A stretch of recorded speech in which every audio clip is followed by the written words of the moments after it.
पर निकले तो वृंदावन पहुंचे। वृंदावन में एक स्त्री रोती हुई दिखाई पड़ी। उसकी दोनों जंघों के ऊपर दो वृद्ध लेटे हुए थे और वह स्त्री रो रही थी। नारद जी ने पूछा, हे देवी तुम कौन हो? उसने अपना परिचय दिया। अहम भक्ति ऋतौ ख्याता इमौ में तनयौ मतौ ज्ञान वैराग्य नामानौ काल योगेन जर्जरौ। मेरा नाम भक्ति है और ये जो दो वृद्ध हैं इनका नाम, एक का ज्ञान और दूसरे का वैराग्य। भगवत प्राप्ति के तीन मार्ग हैं, ज्ञान और वैराग्य और तीसरा भक्ति। वैराग्य और तीसरा भक्ति। भगवान को पाने के ये तीन रास्ते हैं। या तो आप ज्ञान से पा सकते, अथवा आप वैराग्य से पा सकते, अथवा भक्ति से पा सकते। भगवान को तीनों रास्तों से पाया जा सकता, और सर्वोत्तम रास्ता भक्ति है। पूछो क्यों? पूछो, जोर से पूछो। ज्ञान आने के बाद पक्का है अभिमान आ सकता, जिसे ज्ञानाभिमान कहते हैं। जैसे रावण अहंकारी था, ज्ञानी तो था पर अहंकारी था। और ज्ञान का अर्थ ये नहीं है कि जान लो तो ज्ञानी बन गए। बहुत से लोग पीएचडी डीएड बीएड कर लेते हैं, कहते हैं कि आई एम ग्रेजुएट एजुकेटेड। ठटरी केवल जो है डिग्रियां पा लेना ज्ञान नहीं है, संसार की सच्चाई को जान लाना ही ज्ञान है। पर कई लोग बहुत नॉलेज हो जाता तो उन्हें ज्ञान का अभिमान हो जाता। तो ज्ञान में अहंकार संभव, थोड़ा कठिन रास्ता। वैराग्य क्या है? वैराग्य है त्याग। हमें संसार से मतलब नहीं, संसार के लोगों से मतलब नहीं, कपड़ों से भी मतलब नहीं, महलों से भी मतलब नहीं। ये वैराग्य है। ये तो और कठिन है। ज्ञान से ज्यादा कठिन तो वैराग्य। आदमी कुछ करे या ना करे पर कल के भोजन की चिंता तो करते ही। और वैराग्य कहता है कल की क्या, आज की चिंता मत करो। और आप कहते कि आज की चिंता ना करो, लोग तो 2 साल के लिए भारत में अचार ही रखते हैं। अचार भी आम का रखते हैं तो 2 साल की तैयारी रखते हैं कि 2 साल बाद काम आए। और मकान भी बनाते हैं तो बोले बेटियों के भी काम आएगा, फिर नाती पोते होंगे उनकी भी बहुएं आएंगी तो उनके काम आएगा। तो मकान में एक हाउस एक्स्ट्रा, एक रूम एक्स्ट्रा, तो वैराग्य तो असंभव ही है। तो फिर उपचार क्या भगवान को पाने का? भक्ति, मध्य का मार्ग। ना ये ज्ञान है ना ये वैराग्य है। इसमें दोनों ही समावेश हैं। वैराग्य भी इसमें है और भक्ति भी इसमें, ज्ञान भी इसमें समाहित है। मेरे प्रिय जनों, भगवान को पाने का यही मार्ग है, भक्ति का। लेकिन अब भक्ति कैसी हो, ये बड़ी विचित्रता। देखो, मध्य बड़ी अद्भुत चीज है।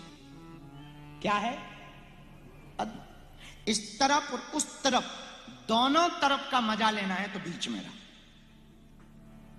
दोनों तरफ का मजा लेना है तो बीच में रहो। जैसे पूज्य कवि बिंदु जी हुए, दास रघुनाथ का नंद सुत का सखा, कुछ इधर भी रहा कुछ उधर भी रहा। बिंदु दोनों तरफ ले रहा है मजा, कुछ इधर भी रहा कुछ उधर भी रहा।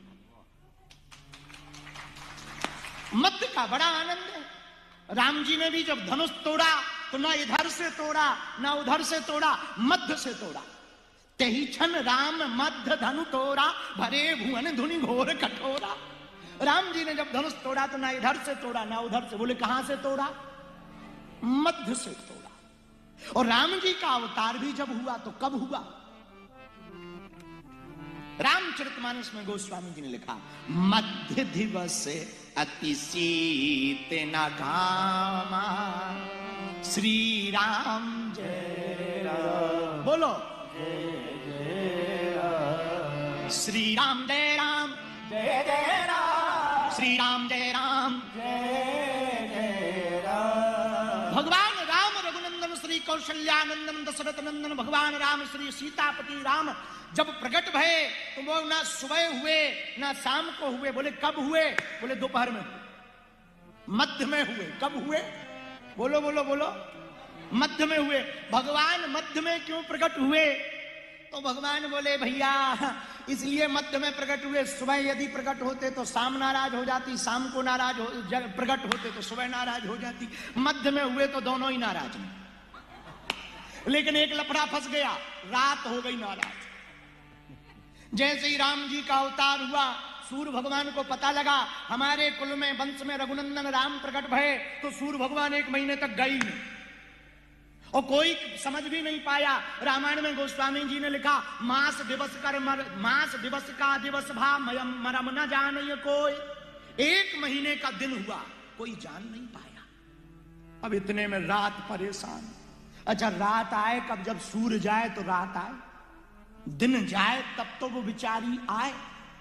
लेकिन जैसे ही देखा 1 महीने तक सूर्य भगवान गए नहीं, रात परेशान रोने लगी। इतने में हवन हुआ, हवन का धुआं हुआ, धुआं से अंधेरा छाया, रात को मौका मिल गया। राम जी के महल में जाकर, जहां राम जी प्रकट हुए थे कौशल्या के भवन में, वहां पर जाकर पलने के पीछे खड़ी होकर रोने लगी। राम जी ने पूछा कौन? उसने कहा प्रभु मैं रात, आई एम नाइट, मैं रात हूं। तो राम जी बोले तुम क्या कर रही हो, रो क्यों रही हो? रात बोली रोए ना तो करें क्या, आपने पूरा मौका दिन को दे दिया, हमें तो दर्शन ही नहीं हो रहे और 1 महीने से सूर्य भगवान जा नहीं रहे, आप मध्य में प्रकट भय तो हमें दर्शन ही नहीं हो रहे। भगवान ने कहा देवी चिंता मत करो, हम राम अवतार लेकर आए तो दिन में मध्य में आए, लेकिन जब कृष्ण अवतार लेकर आएंगे तो रात में मध्य लेकर के आएंगे। मध्य में हुआ, लेकिन कृष्ण अवतार भी कब हुआ? वो भी मध्य में हुआ। ठीक 12 बजे रोहिणी नक्षत्र अष्टमी तिथि भाद्रपद मास के कृष्ण पक्ष की अष्टमी तिथि बब करण में भगवान श्री यदुनंदन बनकर के प्रकट भय, वो भी मध्य में। और राम जी भी प्रकट कब भय? मध्य में। धनुष भी कहां से तोड़ा? मध्य में। ये आज का सूत्र है, मध्य का मार्ग बड़ा प्यारा मार्ग है, भक्ति का मार्ग। अब इसको उदाहरण से समझो। देखो, दुनिया में गुण है तो अवगुण है, सत्य है, धर्म है, अधर्म है, पाप है तो पुण्य। लेकिन अब हमारा ऐसा मानना, संतों का मानना, गुण अवगुण दोनों हो, लेकिन जिसमें गुण ज्यादा हो अवगुण बहुत कम हो, उसको देवता कहते। क्या कहते? जिसमें अवगुण ज्यादा हो और गुण बहुत कम हो, उसको दानव कहते। लेकिन जिसमें गुण और अवगुण बराबर हो, उसको मानव कहते। जिसको गुण और अवगुण दोनों बराबर हो, सेम लाइफ, उसको। अच्छा, सोने का वो बनता आभूषण।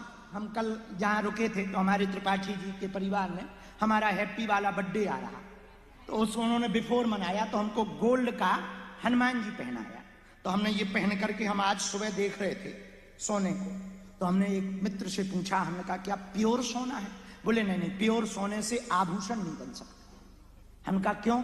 बोले अब वो लचीला होता, 24 कैरेट से कोई आभूषण, उसमें कुछ मिलावट जरूर।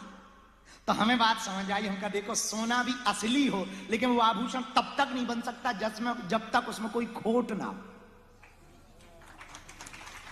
खोट ना हो तब तक वो भी आभूषण। हम आपसे भी यही कहना चाहते, गुण ही गुण भरे रहेंगे तो तुम आभूषण न बन पाओ, और ऐसा हो भी नहीं सकता। तो हम यही कहना चाहते, सत्य और धर्म के आचरण से तुम्हारा जीवन भरा रहना चाहिए और एक कोने में अधर्म पड़ा रहना चाहिए। अधर्म रहे, उसकी कोई बुराई नहीं है, आपको उसको बुरा भी ना मानना। कई लोग कहते हमसे बहुत पाप हो गए, हम तो भक्ति नहीं कर सकते, भजन नहीं कर सकते, हमें तो भगवान देखेंगे ही नहीं, हम तो बहुत पापी हैं। अरे भाई, अधर्म रहे कोई दिक्कत नहीं, पर धर्म का आचरण इतना विराट हो कि अधर्म कोने पे भी पड़ा हो तो कोई दिक्कत नहीं। एक कालिख लगी हो, और वैसे भी बालक सुंदर होता तो मां काला टीका लगा, और लाला गोरा और टीका काला। बालक बालिका गोरी पर टीका काला, भाई काला टीका क्यों लगा? नजर ना लगे। ऐसे ही गुण और अवगुण दोनों के बीच में एक मध्य का मार्ग। आहा, लेकिन ये हमारा जीवन सुंदर बनेगा कैसे? इसके लिए भी संतों ने उपाय बताया। भक्ति मिलेगी कैसी? तो गोस्वामी तुलसीदास जी ने उपाय बताया। राम नाम मन दीप धर, जी है देहरी द्वार। बोले भक्ति का मार्ग क्या है? बोले भक्ति का मार्ग है भगवान का भजन। क्या है? बोलो बोलो बोलो बोलो, जोर से बोलो। अच्छा, तुलसीदास जी भी बहुत चतुर हैं। उन्होंने कहा अज्ञान के अंधेरे को मिटाने के लिए ज्ञान का दीपक जलाओ। कौन सा दीपक जलाओ? ज्ञान का।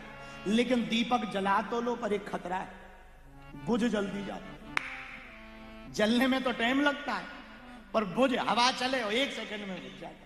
जलाने में चाहे 2-3 माचिस की कड़ाई लग जाए तब जलता है, और बुझाने में एक पंखा के सामने बुझ गया। तो तुलसीदास जी से किसी ने कहा कि हमारा दीपक जल तो जाएगा ज्ञान का, पर जला ही रहे।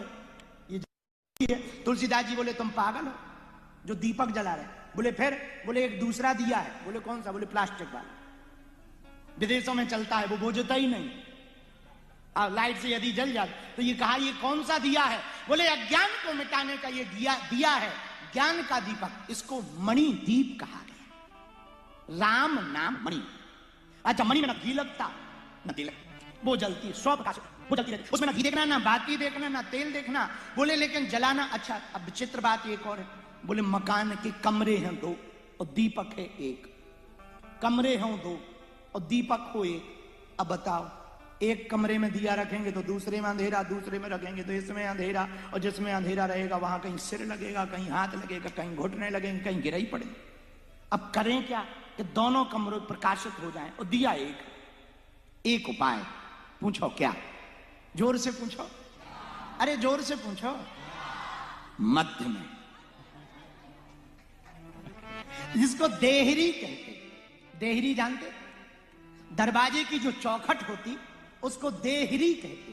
देहरी, उसको मध्य कहते। तो तुम दोनों कमरों के मध्य में दीपक रख दो, इसमें भी उजाला रहेगा, उसमें भी उजाला। तुम्हारे पास भी 2 कमरे हैं, अब पूछो कौन से? शरीर रूपी संसार में 2 कमरे, एक बाहर एक अंदर।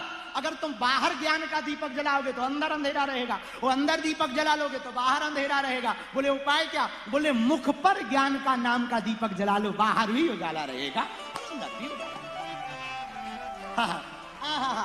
अरब की एक बहुत प्रसिद्ध दार्शनिका हुई जिसका नाम राबिया।